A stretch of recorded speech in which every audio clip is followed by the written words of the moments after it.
For any of you that haven't joined one of these before, I like this to be more interactive. So I'm not necessarily going to pull you guys in and put you guys on the spot, but if you do have questions, there's a question box that you can put your questions into. And I'm going to get to them during the presentation. So don't feel like you have to hold them till the end, but I'm also hoping to leave a little time at the end in case you do want to save questions to the end, but don't feel like you need to. So just to jump right in, we're going to be talking about self-monitoring today, and tracking progress, solving problems, and adapting for success. So what we're looking at is we're going to go over just understanding what self-monitoring is. We're going to go through some common challenges that come up with self-monitoring. We'll go through some techniques and strategies to improve self-monitoring, and then we'll also just wrap it up with how self-monitoring really helps with building up metacognition and what metacognition is, but also problem-solving skills. So before I jump in, I'll just do a quick introduction to myself. Casey Schmaliker, Vice President at New Frontiers. I have been doing this coaching myself and working on self-monitoring for about a decade, a bit longer, but I've been with New Frontiers for that whole time. And so this is stuff that I've actually worked with clients on. And so again, I'm an expert here. If you have any questions, just type them in and I will get to them. So to start off, I just always like to get on the same page of what are we even talking about? So what is self-monitoring? And so when we're looking at self-monitoring, it's a feedback system. It's alerting us towards our progress towards goals. So just zooming out even more, we do executive function coaching. Executive function skills are these goal-directed behaviors. And so they all are these cognitive skills that move us towards our goals. Now, self-monitoring is almost like that tracking of how are we doing? Are we moving towards our goals? Are we doing it efficiently? Are we doing it with enough time? So really what we're looking at with self-monitoring is it's almost like a smoke detector. And so what does a smoke detector do? The goal is I don't want my house to burn down, right? That's the goal in this case. And so the smoke detector helps alert when there's smoke that may be brewing a fire. And so it is a system that helps us by gaining feedback to know when there may be a problem that's getting in the way of our goal. And a lot of the people we work with, I say when they come to us, they tend to have broken smoke detectors. They don't know when there's smoke. They don't know when there's a fire brewing. And so I like to break this down, just running with this analogy. First off is, are there batteries in the smoke detector? And so you check once a year, you're supposed to check, right? And what you're doing is you're trying to make sure that it actually has the capabilities to even detect problems. In this analogy with self-monitoring, this is, are there even the tools and strategies that are working to detect smoke? And so with a lot of people, what we do first is we try to work with them on, how are you self-monitoring? What tools are in place to capture this information, to detect the smoke so that we know what's going on? But that's not the only thing people struggle with self-monitoring. Sometimes when you do detect, you need to ask yourself the question, is there an actual fire? Or is it just smoke? Almost any night I make chicken cutlets, our smoke detectors going off. Doesn't mean there's a fire. And so being able to determine when your alert goes off, is this actually a problem that I need to be addressing? You'd rather the smoke detector go off than not. But when it does go off, you then need to assess a little bit more. So with the self-monitoring analogy, this is, now that we have an alert, can we identify if there is a real problem or not? And we'll talk about some examples with this, but if you're having a bad day and you're sick, that's not a problem, right? Maybe your smoke detector goes off, it was a bad day, but it's not a fire that you need to put out. And then lastly is really this problem solving skill. So great, there's a fire, but I lack a fire hydrant. I lack the ability and the tools to actually put the fire out. And so when we're working on self-monitoring, it's trying to understand which of these questions, which of these components might not be working. Now, when we're dealing with self-monitoring, we're really including questions around these different areas. And so what we're looking at is, am I on track with my goal? We're looking at, do I need help to be on track with my goal?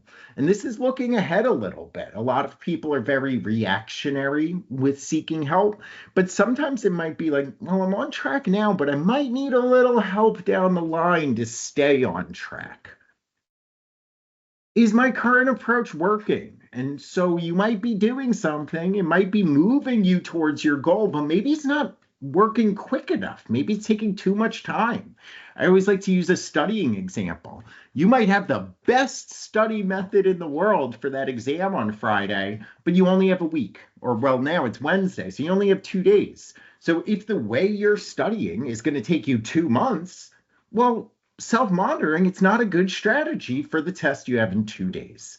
So it might be good in isolation, but is it good in relation to the goal? So is my current approach working? Or, especially with people that struggle with cognitive flexibility and they're rigid and they have one particular way of doing it, maybe that one particular way worked 2 years ago. Does it still work now? Do we need to adjust? The world has changed around us, so maybe my current approach isn't working in this new world. One quick, I see something come in. So one quickly. Okay. I'm glad other participants helping out each other. Okay. So moving ahead, what we're looking at here is self-monitoring is not, I use a study example. It's not just academics. You can self-monitor in anything related to a goal that you're working towards, any change you're working towards. So what we're looking at is, this can be professional goals. These can be personal, like life management goals. These can be academic. These can be social. One of the most common goal areas that people self-monitor, that's just part of our culture, is like fitness, weight loss. You are gathering data to see if your current exercise routines are helping you achieve a weight goal that you may have. And so what's important there is to see that in a lot of people, you know what you're doing. You can have the structure. It makes sense to track our weight. But the challenge is for other more abstract goals outside of fitness is, how do we set up systems of what do we collect and how do we use that information to inform what we're doing? And that's what I hope to explore today with everyone. So why is self-monitoring so important? It just really is one of the most important executive skills, because it's that self-management piece that really comes in. And so when you have these kind of internal feedback mechanisms that we develop for ourselves, you can better know if you're on track or not, which decreases anxiety.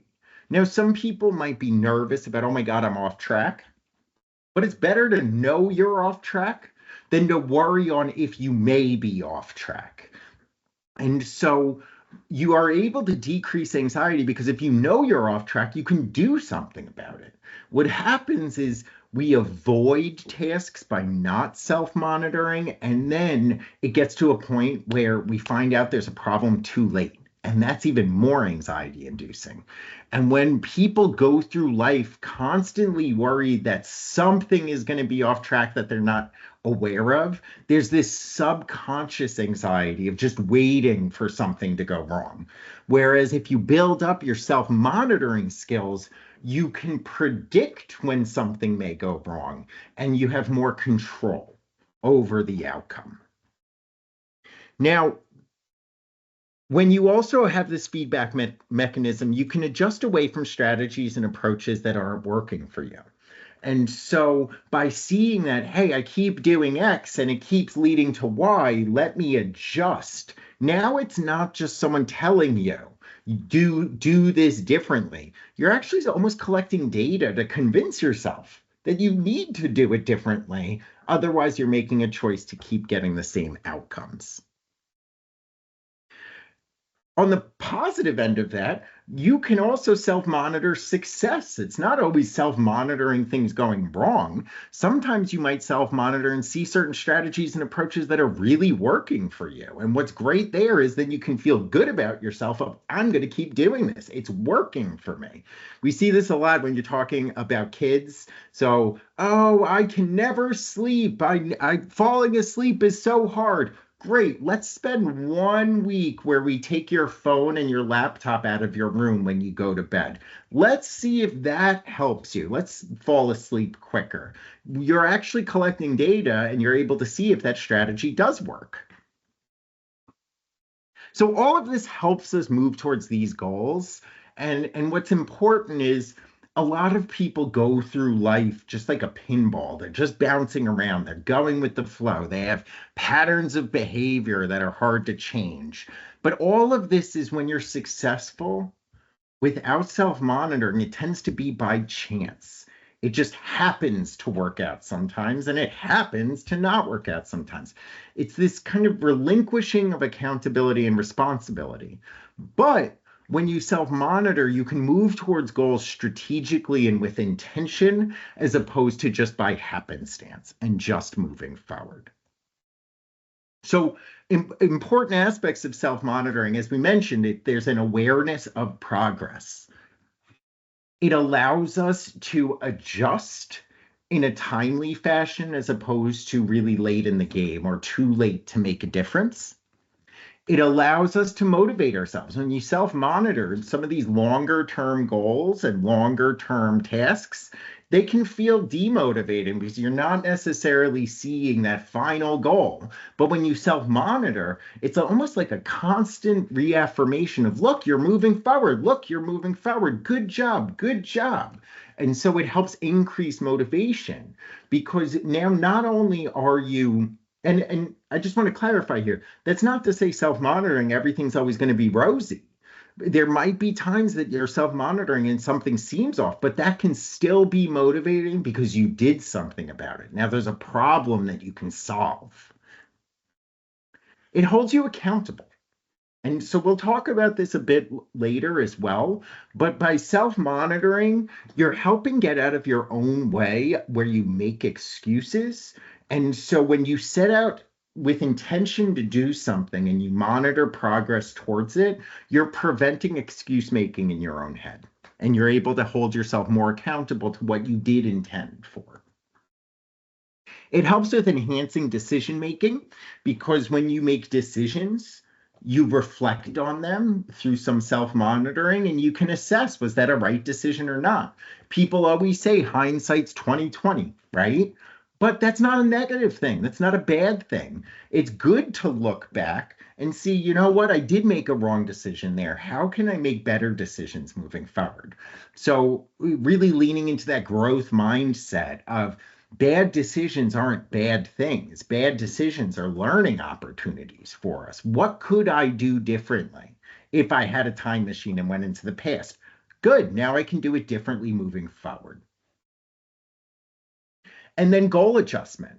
This isn't the first thing you want to jump to because it might lead to a bit of hedging and adjusting because goals are hard. But by self-monitoring, you can really reflect on whether or not you set a good goal for yourself, or was the goal a little too far, too much of a stretch for yourself, or was the goal too conservative? Maybe it's too easy and we can actually push the goal a little farther out. Now, I just want to bring up, I'm big on analogies, so bear with me, but I just wanted to bring up this other aspect of bowling.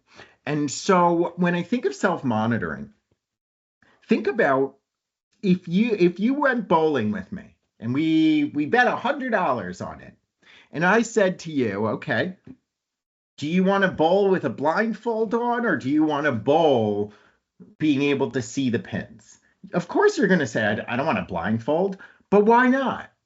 You don't want to blindfold because you want to be able to see each of your throws of the bowling ball so you can make adjustments. Oh, I keep getting into the left gutter. And so, let me move a little bit this way. Let me adjust my throw. That's self-monitoring. It's just a physical action of what you're self-monitoring. But by observing each throw of the bowling ball, you're then incorporating that feedback to make adjustments for your future throw. Sometimes it might be, let me change the bowling ball. This one's too heavy. This one's too light. And those adjustments are you using self-monitoring for that goal of hitting those bowling pins. And so when people give up resistance to self-monitoring or they avoid the work to put in, because it does take time. It's not just something that just automatically happens at first. But when they choose not to put in the time to self-monitor, it's almost like you're bowling with a blindfold on. Okay. Let's just do a quick pause to give it a reminder to everyone. You can throw in questions into the question box. So, to dive into 3 core aspects of self-monitoring. The first one is tracking progress. So this is almost like collecting data so that we can actually track what's going on to think about it. You don't want to just rely on your memory. You can a bit, but we want to get this to be something that's more objective, and our memory can be a little biased to protect our egos. So when we're looking at tracking progress, by gathering this continuous feedback, you're able to keep a pulse on whether you're moving towards your goals. This could be when I work with professionals. This is, hey, it's halfway through the quarter. Are you on track with what you want to get done by the end of the quarter? Just checking in halfway through is a form of self-monitoring. You know what? I haven't done anything I needed to do. I have about 6.5 weeks to do it. You know what? I can adjust how I'm doing things to get back on track. So it's nice to think of this as a GPS for your goal. So it's guiding you and letting you know if you're on the right path. I love the GPS analogy because sometimes you might make a wrong turn. And all it does is it adjusts your estimated time of arrival, right? Here's a new pathway to get there. And so when you're not using some of these self-monitoring tools, what you're doing is you're driving with no GPS. And I know, like, for a lot of people, maybe there was a time myself, I've never driven without GPS. I can't imagine it, right? Am I the right way? Is there an accident? Oh my God, how do I adjust? This GPS for our goals helps orient us and adjust to what's going on. The other reason why the GPS is such a good example is when you're leaving your house to go to lunch, let's say you're driving to lunch, the or let me use my example. I'm driving up to Lake Placid in December. Don't ask me why, but I am. And so when I leave, if I printed out MapQuest and I had a pathway to get up to Lake Placid, is the most efficient route going to be the same 3 hours into that drive? Maybe not. And so GPS or self-monitoring is helping us know when maybe our original plan needs to adjust. But if you don't have that feedback on whether it's working or not, you'll never know if you need to adjust. This also ties in that tracking progress of that milestone recognition. And so this ties into that motivation to keep you moving towards long-term goals. By self-monitoring, you're able to break down these tasks and see, I'm moving forward, I'm moving forward. It's almost like fuel for the little engine that could. I think I can, I think I can. But not just I think I can, it's look, I am doing it. I am doing it. I'm moving towards it. I'm moving towards it. And without those little boosts of motivation, it can be hard to continue to move towards these goals. Now, evaluating your strategies. And so by self-monitoring, you're able to, and this ties into some of that metacognition, you're able to reflect on what strategies am I using and are they really effective in moving me forward? Do I need to adjust them? Is that route that I printed out on the beginning still the best route? Or do I need to make an adjustment to how I'm getting to Lake Placid? Do I need to change my strategy? And also, each of these outcomes, by using your strategies, you're able to evaluate, did this work as I intended? And you're able to collect that data. And so if a strategy isn't working, self-monitoring is going to help us build up our metacognition. Why isn't it working? And what could I do different? But rather than waiting for the failure of the goal to learn and adjust, you're able to do this as you're moving towards the goal. So rather than waiting until the finish line, it's let's adjust. So just to go back to an academic example, because the outcomes are so grade based, or you can even think of this as an example with like sales quotas if you're in a sales role, but you don't wait to see if you hit your target until the very end. You don't wait until the end of a semester to see, hey, is my study strategy working? You don't wait until the end of a quarter to see, oh, is my sales approach working? You do it in the moment so you can make adjustments before it's too late. Now, if you don't have those with those two examples, you are using some self-monitoring, but we want to build out more so that we can use this in different aspects of goals we're trying to achieve. Lastly is this adaptability piece.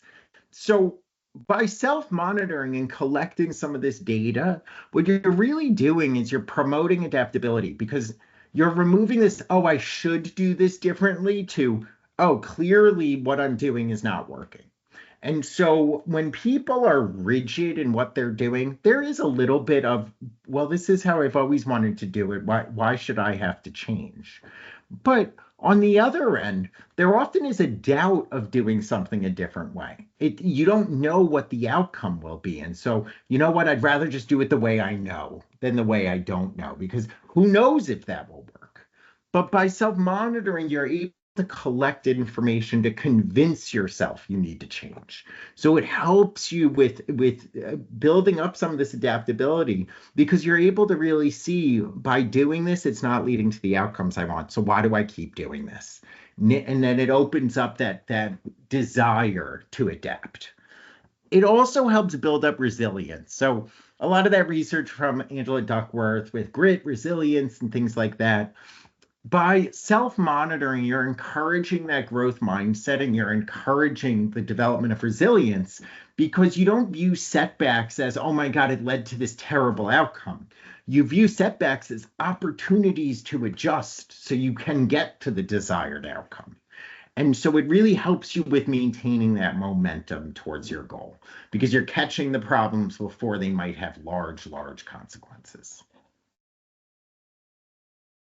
So I do want to make a quick aside before we get into more just about the importance of good goal setting skills. And so what we're looking at here is, without well set goals, it's really hard to self-monitor. So just a very easy example I like to share over is, if I asked you guys this question, will you arrive on time? That's a pretty crappy goal to ask, right? Arrive on time. Let's just say that was the goal. Well, the first thing is, where are you going?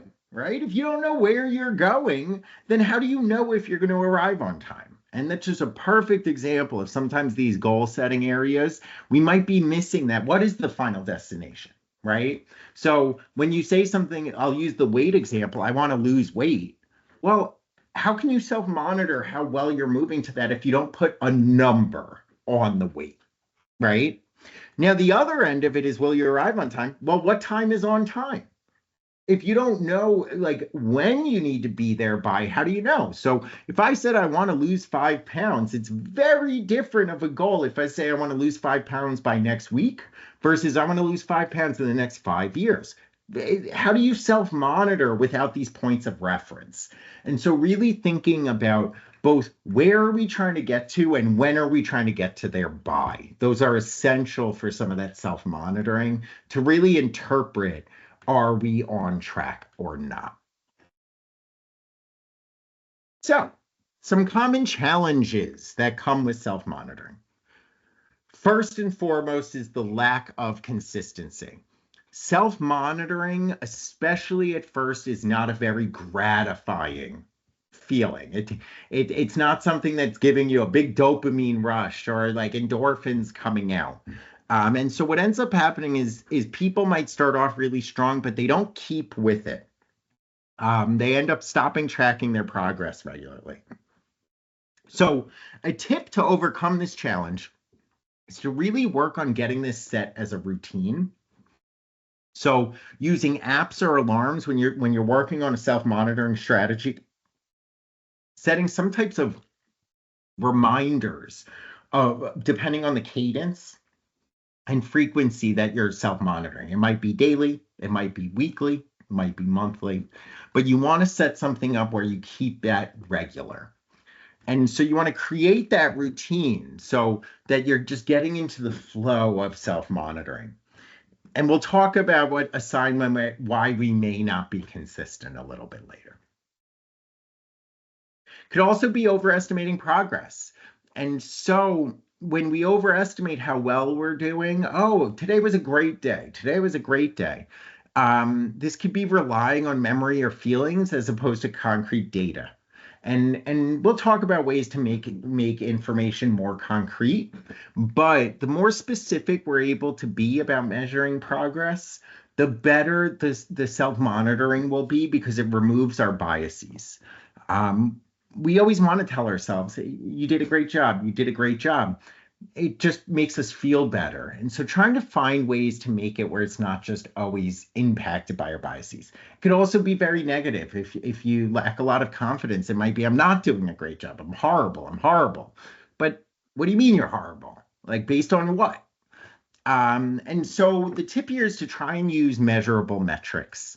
And we'll talk about self-monitoring scales as one of the strategies, as another type of measurable metric. But we want to be as specific as possible with these using numbers or percentages. So I'll use an example. Let's say you want to read 300 books in a year, right? So you don't just say, I read every day. You might break out how many pages are we reading a day? It's just more numerical. So if your goal is to write more, track word count rather than just how productive you feel. Another way could be you could track, like maybe it's not your concern isn't productivity. Maybe your concern is setting enough time. So let me write for an hour every day. It's different than just did I write? And so there's two aspects about this. One end is black and white measures. So did I or didn't I isn't always the best. Because just to run with the writing example, did I write today? Yes, I wrote one word. Very different than I wrote 100 words or I wrote 1,000 words. So that's the one aspect. The other is we want to avoid just feelings on things. I'll give one exception to that a little bit later when we talk about self-monitoring scales, though. Now, another is ignoring setbacks. And so when we have setbacks towards our goals, we can feel like that's a failure. And that really is where you want to work on that growth mindset that setbacks aren't bad things. They're not failures. Setbacks are opportunities to, like, we should be encouraged by setbacks, by identifying setbacks, because then we're able to do something about it. And so being in this mindset of trying to hide it. So I always try to say, our emotions of like being shamed by things or letting people down, it leads to where we ignore these setbacks because it makes it more real. And so there's a bit of a cultural aspect there, a mindset aspect. So really trying to lean into setbacks as learning opportunities. For any parents that are here, I really encourage that type of dialogue with your kids early on, that setbacks are good things to discuss. Setbacks are good things to analyze. They're not things to be ashamed of, because then we set up these defense mechanisms to protect ourselves because we think they're bad. They're not bad. It's only bad if we don't do anything about it and we just become complacent and accept it. So analyze them. What went wrong with it? What can prevent it from happening again? And so we can really treat those as valuable experiences to learn from. And then lack of clear goals. We talked about that just a little bit before, but vague goals like get healthier, improve at work are hard to track. So trying to use SMART goals as much as possible, and really helping make it clear so that you're able to track progress on whether or not you're on track or not. And so with clear goals, just SMART goals, so I can do a whole presentation on them. But really, the main things is it something that's measurable, and when is it going to be done by? When that time bound aspect to them. Okay, a couple more challenges. So focusing on the wrong metrics, so people can focus on metrics that don't really reflect progress towards the goal. Or it may be reflecting the wrong things. One key thing I want to point out about metrics is there are two different types of things to measure. There can be inputs, actions directly that I can control, but there can also be outputs or outcomes. So the result of my inputs. A very clear example that comes up with this often, I'll use an academic example here again with a test. Sometimes you're going to focus on how much inputs, how much did I study, how did I study, what type of techniques did I use. But sometimes you're also going to just track what grade did I get. But it's important to be mindful of what are we trying to measure and monitor here. It might not be the best measure to measure the grade you get on a test if it's an extremely difficult class or if the professor is a very hard, like they give very difficult tests. Some of this can be in the workspace. If you focus on how you communicate to others versus how others receive the communication. So it's important to think about what types of metrics and what are we trying to monitor and adjust there. And also just really making sure that we're really measuring what's important. So to go back to, and again, there's not a black and white answer here. It does depend. But to use a studying example, maybe the amount of time studying isn't the best metric, because what if you spent 10 hours and you did worse on a test? Well, then that's not a bad thing, but you might need to like self-monitor the self-monitoring, right? Maybe I'm looking at the wrong thing here. Maybe it's not about the amount of time I study. Maybe it's how I study. And so you use that feedback to maybe measure something else. Okay. Not adjusting strategies. So sometimes there's this aspect where you might self-monitor and you just keep telling yourself it'll be different next time, it'll be different next time. And so really trying to lean into this aspect that what we can control is the strategies in our approach. That's what is most easily influenced and adaptable. And so really assessing and reflecting on what did I do that led to this outcome? What is my role in this? Is that still working, or is there a pattern that's showing me that it's not working? And then lastly, a lack of accountability. So this aspect of I'm going to give up on it, or I'm not going to monitor this anymore, or I'm not going to be honest with myself. And so a great tip here is to find an accountability partner, sharing those goals and progress with someone else. It makes it more real than just being stuck up in your head. Okay. So we're going to go through some techniques to help with self-monitoring. Again, this is almost like, what is your smoke detector? What is your tools to track this stuff? And they're not universal. They're going to be used in different contexts. So first off is self-monitoring scales. So a self-monitoring scale is just it's a simple scale of 1 to 5 or 1 to 10, and it's about rating your performance or progress towards a goal. And so this is a great way to take more subjective feelings or things like this and really make it into a scale that is numerical. So it's taking a qualitative aspect and it's making it quantitative.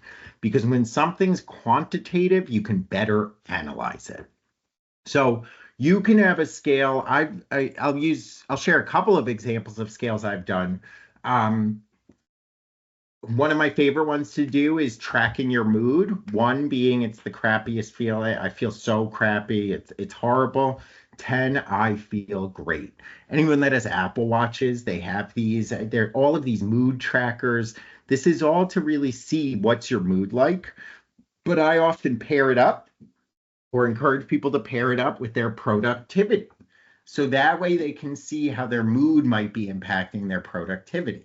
So what I always say with self-monitoring scales is a 1 to 2 or 0 and 1, good and bad, versus a 1 to 10. There's a lot more information you can glean from a 1 to 10 scale or a 1 to 5 scale than just good or bad.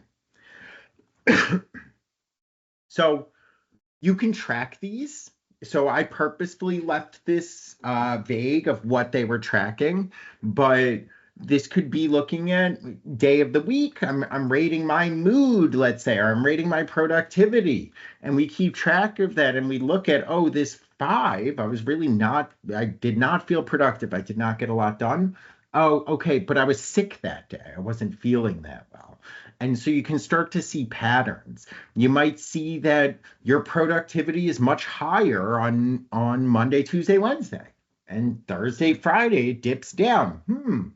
How can I use that information, right? Let me do harder work Monday, Tuesday, Wednesday. I'm more productive. Let me do less challenging work Thursday, Friday.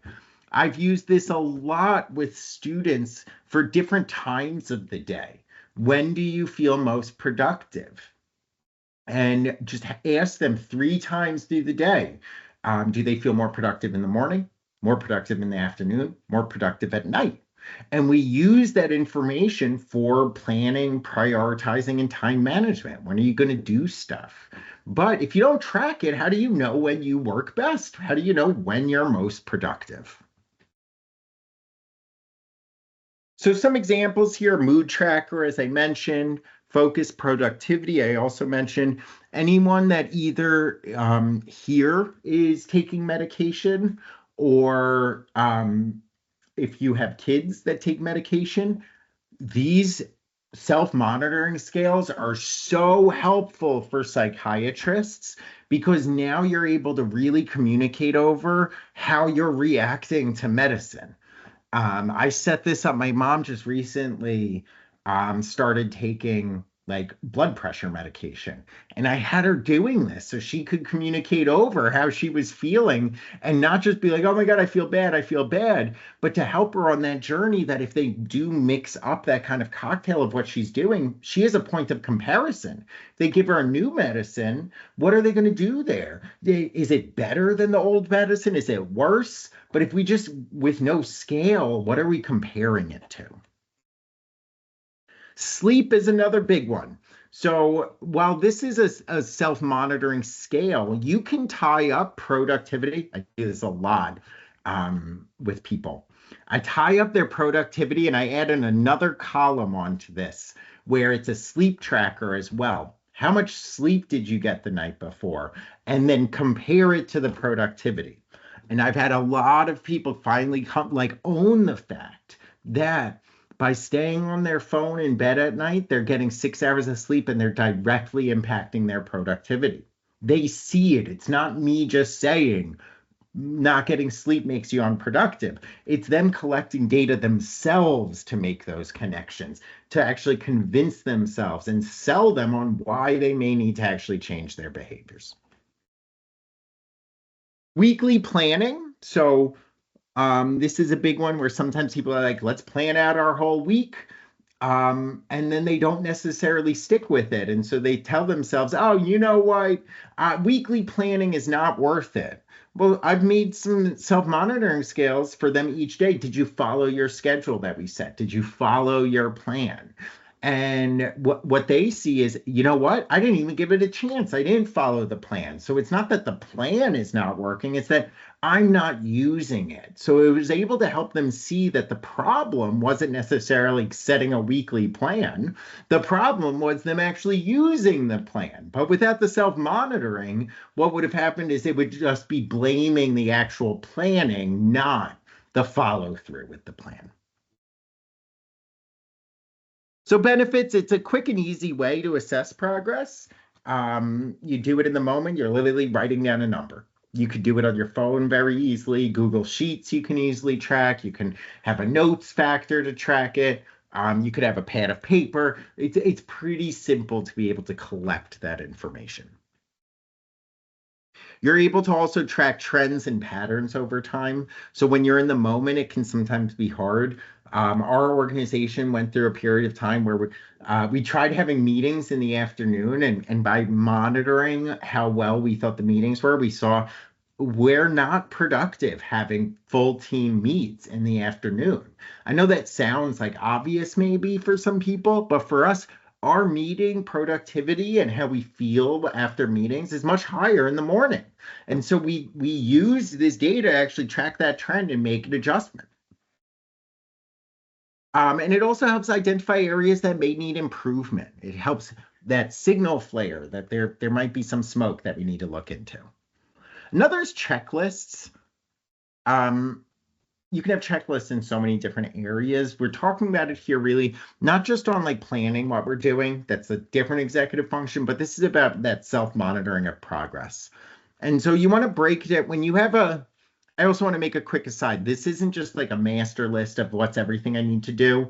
This is when we make checklists, and these checklists can either be taking like a specific project or a specific long-term goal, and you break it down into these short-term achievable tasks. And this can, so for this example, it's writing a book. And so outline chapter 1, target date. And so this checklist is able to, for you to zoom out to be able to see, am I staying on track with moving myself forward? So this is almost like self-monitoring of planning. Now with this, you could have daily checklists, right? I'm setting out to do all of this, to-do list for the day. You could have weekly, you could have monthly, you could have quarterly.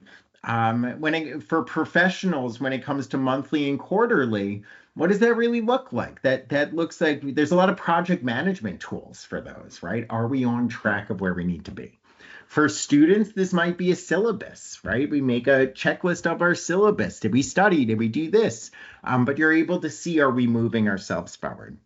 You could have this for exercise, sleep, mindfulness, long projects, study steps.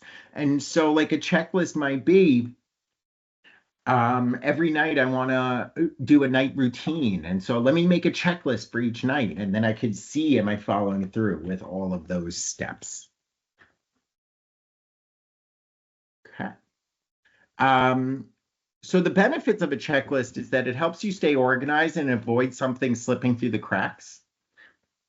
Helps you really visualize progress. You're able to see that you're moving forward on things, but it also really holds you accountable, preventing shortcuts. So a big example, I'll use two examples again. So an academic example, I'll always start off like a semester with college students and I'll say, how do we want to study for each of these classes? And we map out, what does a perfect studying look like? So I take notes on the chapters while they're assigned. I make a study guide. I make a practice test. I take the practice test. I go to office hours. So we break out this checklist of what does preparing for an exam look like. And what ends up happening is, with some that are struggling with studying and they don't know why, we go back to that checklist and did we follow each of the steps that we intended to do? And that's where some of the excuse making comes up. Well, I didn't think I needed to take notes while the readings were assigned. But you did a month ago when we said the best way to study. So are you now just making excuses? And so it was able to make it less emotional of just, you know what? I am making excuses. I wanted to do this and I didn't. What can I do different? But without that checklist, we could just go back. I never intended to do that. That's not what I meant. This is a big one also for, what does planning your week look like? And so I'm going to sit down 15 minutes every Monday. I'm going to look through my whole week. What does all of that steps of planning your week look like? And by having a checklist on it, you're able to see, am I skipping steps? Am I hedging my bets? And by making it so concrete on a checklist, it's harder to lie to yourself because you see the intention there. And so just to go back to this example here, maybe it's October 7th and we didn't revise the first draft of chapter one, you have two options there when it's so concretely in front of you. You can either make the conscious choice to not revise your draft, or you can make up for the lack of not doing it. If you don't have the checklist, you might just move ahead and almost lie to yourself, I don't need to revise it. Right. And so it just makes it very concrete. So, and again, when I say lie to yourself, it's really subconscious. It's not something that we're sabotaging on purpose, but by making a concrete checklist, you're helping yourself not self-sabotage away from the goals. So another one is just regular reflection time. So we talked about gathering this information, collecting data. That's what a lot of the checklists and self-monitoring scales do. But it's only as useful as you reflect on it, right? If you just collect data, great. If you never look at it and analyze it, then what is it really doing? So really trying to set up these regular reflection times. So schedule times in your day or your week to reflect on your progress. At the end of each day, week, or after completing a significant task. And so some examples here might be set aside 15 minutes every evening, or 30 minutes every Sunday, or I'm going to do an hour once a month to just reflect on what was working, what wasn't. It could also be to review those self-monitoring scales. I want to make a quick aside here. A lot of this can seem overwhelming, and I'm not necessarily saying all of you guys should self-monitor every aspect of your life. You shouldn't live in spreadsheets collecting self-monitoring scales for everything you're doing. This is really meant for those primary goal areas you have that aren't happening. And so you don't do this in all aspects of your life. You do this in the aspects of your life that you're creating change or you're struggling with. So it shouldn't be that you're self-monitoring 30 different things. You self-monitor certain things until you get into that new behavior and routine and it's working for you. Then you move the self-monitoring elsewhere because now it becomes easier and more natural to self-monitor. You don't need as much of this scales and reflection time because it's almost more incorporated into what you're doing. Another example might be to end every week reflecting on how effectively you used your weekly calendar. That's a good example. I had someone that I was working with where our coaching sessions were these kind of reflection times. And after about 2 weeks, he came to me and we were working on really planning his week and planning his days, creating order out of chaos and things like that. And it took time. He was a working professional. He hadn't done this for 20 years. And so we gave 2 weeks of putting in a lot of effort. And just by reflecting, he's like, I feel better. Like, look, I look at my self-monitoring scale. Like, my mood is so much better. I don't feel so crazy. That became that motivation to keep planning his week. Benefits here is it helps reinforce what's working and identify what isn't. So just to go back to the smoke detector example, think of that as constant self-monitoring. It's constantly looking for smoke, right? If I said to you, hey, do you want your smoke detector to only work once a week or once a month or once every 6 months? You'd be like, no, what if there's a fire in between those time periods? Well, that's a perfect example of the reflection times. Think about what you're monitoring and how like proximal or close to the problem you need to be. And so if you have a test on Friday, you're not going to just check once a week because then the full week might go by and you didn't give yourself time to adjust. Maybe that's something we need to monitor each day. Whereas something more like planning your weeks might be more of a weekly thing. You're not checking every day. So it really depends on how much or rather what you're monitoring, what the goal is to determine the frequency to be reflecting on it. This also, by building in these regular reflection times, it can help prevent small issues from becoming big problems. It can foster continuous improvement, and it tackles avoidance. And so don't mind my AI image here, but this little avoidance ant. I don't know about you guys, but when I don't build in some of the self-monitoring and reflection times, it enables some of this avoidance. I'm not going to deal with it. If I don't think about it, it's not a problem. If I don't think about it, it's not a problem. But there's this little itch in the back of your head that there's something that's not being monitored. There's a problem brewing. That little itch is the avoidance ant. It's trying to distract you from what's actually going on. And by building in regular reflection times, you're helping get out of your own way by forcing yourself to confront things instead of avoiding them. Task logs. So this is just keeping a log. This is really good for self-monitoring for time management and awareness of where your time's going and efficiency. And so it can be as simple as a notebook, a calendar, or a digital app. And so what you might be looking here is if you're trying to improve productivity, you might track how much time you spend on each activity and review it weekly to identify where are patterns and areas of improvement. This is a great place to use for after work and school routines or morning and night routines. It really helps with providing detailed data on your activities, and it helps you understand how you spend your time.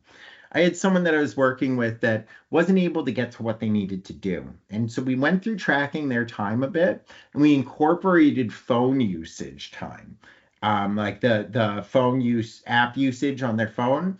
And we were able to see around 33%, actually, no, for waking hours is actually closer to 45% was spent on his phone. So 45% of, he slept for around 10 hours a night. So 45% of those 14 hours that he was awake was spent on his phone. And so now it really helped up. Why can't you get work done? Well, there's a lot of time going here. The other aspect that can help out is you can monitor if your estimation when you're planning timeout is working or not. So here's just a quick example showing that this might be a person that's saying, oh my God, I'm never getting enough sleep. I can't get to sleep until 11:30. Like, I don't know what the problem is. And so by mapping out with a task log of like, what is the estimated time you think you're going to take on certain tasks? And then let's actually track the actual start time and end time. And so this makes it much less subjective. So what you can see here is the intention to get ready for bed maybe was only 10 minutes, but it actually took 30 minutes. Or I'm going to futz on my phone in bed for just 10 minutes and then I'll go to sleep. And look, it was 2 hours. And so now there's actual data to show where the time's going. So I just did this with someone else where we mapped out, when are we going to go to bed? How long does it take for you to fall asleep after you put your phone down? And we're able to very easily see that if he didn't put his phone down by 12 a.m., that he wasn't going to be able to wake up when he wanted to. And so now it wasn't me saying you shouldn't be on your phone. It was helping give him the information to see it. And so this was a great way for him to convince himself. So I'm going to go through these last ones. We got 7 minutes left. I think I'll be able to get through them. But just in the meantime, again, I have some time after this. So if you want to throw in any questions that you're thinking of, I'll be sure to get to them. And if anyone does need a hop and you do have questions, I am also going to email over my Calendly. And you could always schedule a time to chat. Always happy to chat. Okay. So how does self-monitoring build metacognition? Metacognition, just so everyone knows, it's the awareness and understanding of one's own thought processes. It's understanding your strengths and weaknesses and being able to think about what's going to set me up for success. It's thinking about how you think and learn. It's helping you strategize based off of your brain, because everyone's brain's different. And it involves a lot of self-reflection on those cognitive strategies and decision-making. That sounds awfully familiar to self-monitoring, right? So whereas metacognition is more proactive, let's say. So it's thinking about how should I go about things so I can be successful. Self-monitoring is like the other end of let's reflect on how things are going so I can learn more about how my brain works so that I can use my metacognition moving forward.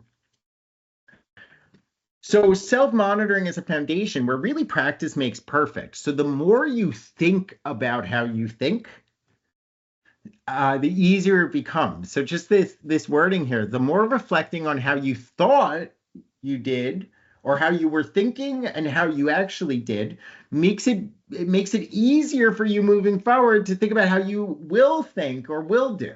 So by reflecting, you're using certain brain muscles to get you thinking in a certain way, being self-critical, critically analyzing your past self, but is stretching those same muscles, brain muscles, that will help you do it in a proactive way moving forward. And it helps identify those patterns in thinking, allowing you to adjust and improve strategies. So we'll talk about this a little bit on the problem solving one, but great example for myself. So when COVID happened, I started waking up earlier and I started realizing that between like the hours of 7:30 and 9 a.m., I got so much work done. There were no emails were coming in. I wasn't getting distracted. I was hyper focused. And by reflecting and self-monitoring on that, I was like, you know what? I'm going to keep doing this. I'm noticing this pattern. It also builds that feedback loop, so that self-monitoring feedback loop by assessing and refining your thinking processes is building that metacognition because it's just incorporated into who you are. You're constantly reflecting on it. You're constantly thinking about how can I make adjustments? How can I adapt? It's building up that growth mindset that it's something that you can control and change.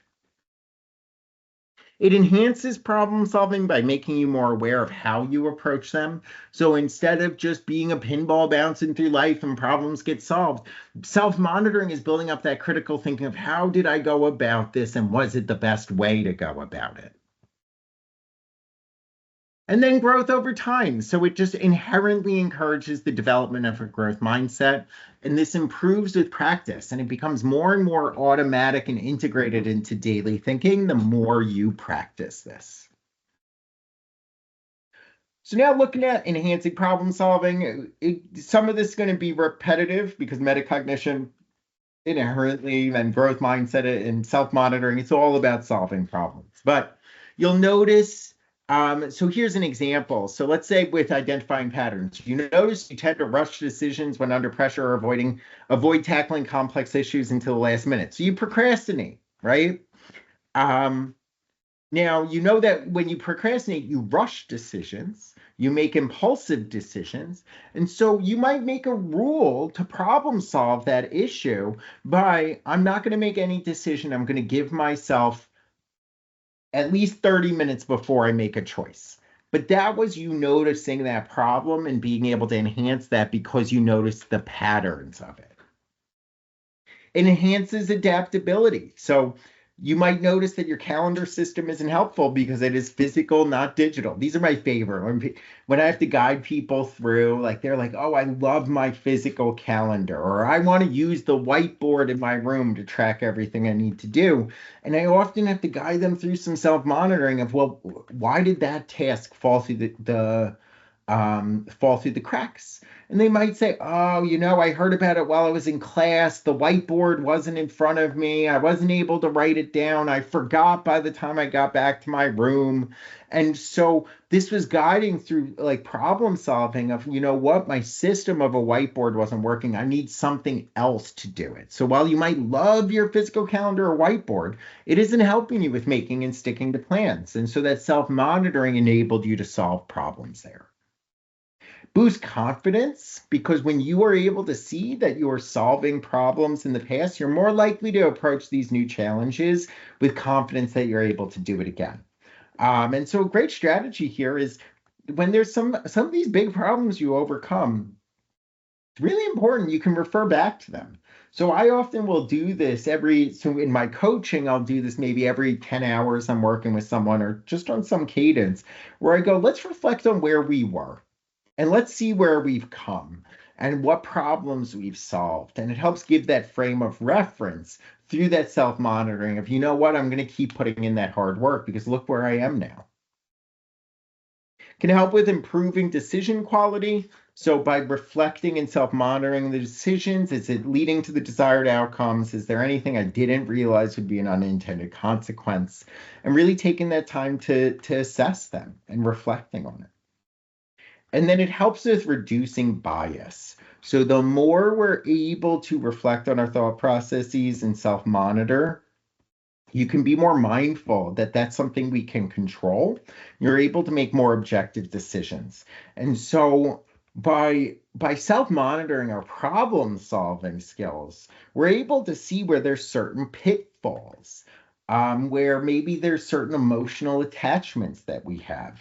I know what one thing that I'm very biased on is I'm in positive intelligence. There's these concepts of saboteurs, and mine is a controller. And so what I'm able to do is I'm able to reflect when I make decisions or if I have a problem. I've reflected on the fact that I try to control things. And so now I'm able to actually problem solve through that and set myself up for better success through it. Okay.